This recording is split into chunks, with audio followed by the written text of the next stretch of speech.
Bom dia a todos, gravação de Números 27. Vou chamar esse capítulo de Josué é escolhido. Começa dizendo que as filhas de Zelofeade, da família de Manassés, vêm até Moisés pedindo-lhe que lhes desse a parte da terra que seria do seu pai, que não havia se rebelado, mas que não tinha tido filhos, somente filhas. Versículos 3 e 4. Moisés, então, leva a causa delas ao Senhor, que considera justo o que elas pediram. E a partir daí, por causa dessa reivindicação audaciosa dessas moças, porque as mulheres até então não entravam na divisão da herança, Deus institui a divisão de heranças entre os filhos de Israel, a qual é, em grande parte, seguida até hoje por várias constituições de vários países, de muitas nações.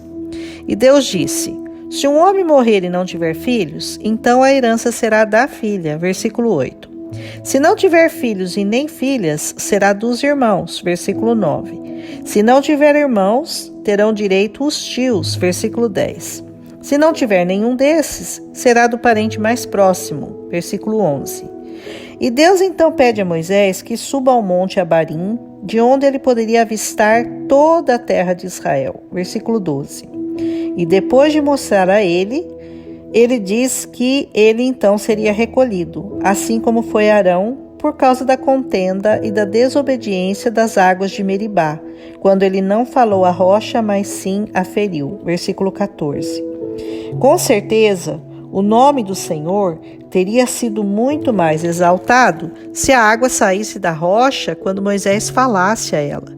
Como ele, na sua ira, desobedeceu e usou suas próprias mãos para fazer a água sair, ele recebeu essa sentença do Senhor. Versículos 13 e 14. Eu fico muito impressionada com a atitude de Moisés, que não reclamou, não tentou convencer Deus a deixá-lo entrar, não intercedeu por ele mesmo, quando em outras situações, para poder defender o seu povo, quando Deus quis matá-los, ele conseguiu até mudar a sentença do Senhor a favor do povo. Mas para ele não pediu.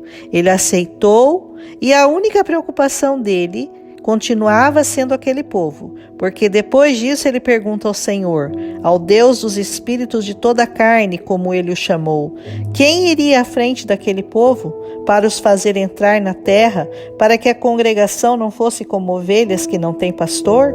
Versículo 16 e 17.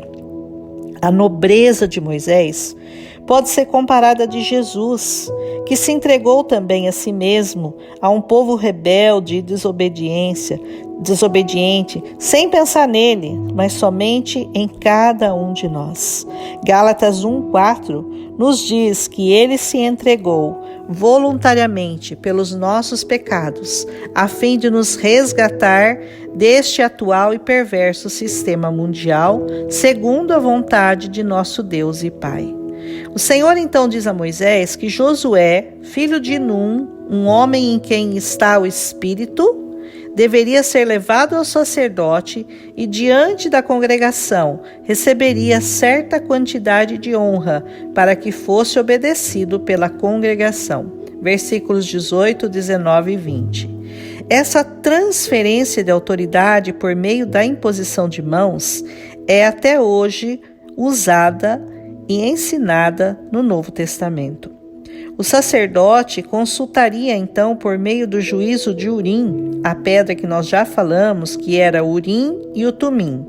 Por meio dessas pedras se consultava a vontade de Deus. Uma ascendia para sim e outra para não. Essas pedras estavam sobre o peito do sacerdote, dentro do bolso onde estavam as 12 pedras das tribos de Israel. Eu já expliquei isso em capítulos anteriores, estou retomando.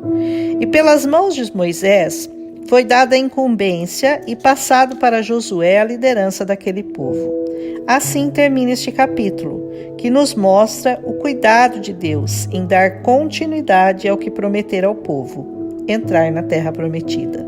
Aprenda aqui com Moisés duas coisas: o cuidado com o próximo mais do que consigo mesmo, e a obediência e a subserviência total ao Senhor que o chamara para aquela nobre missão.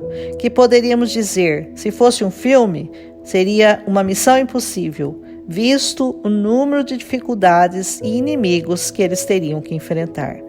Mas o Deus do impossível estava com eles, por isso não temiam. Esse mesmo Deus do impossível está com você. Então, por que você teme? Um abraço e até amanhã.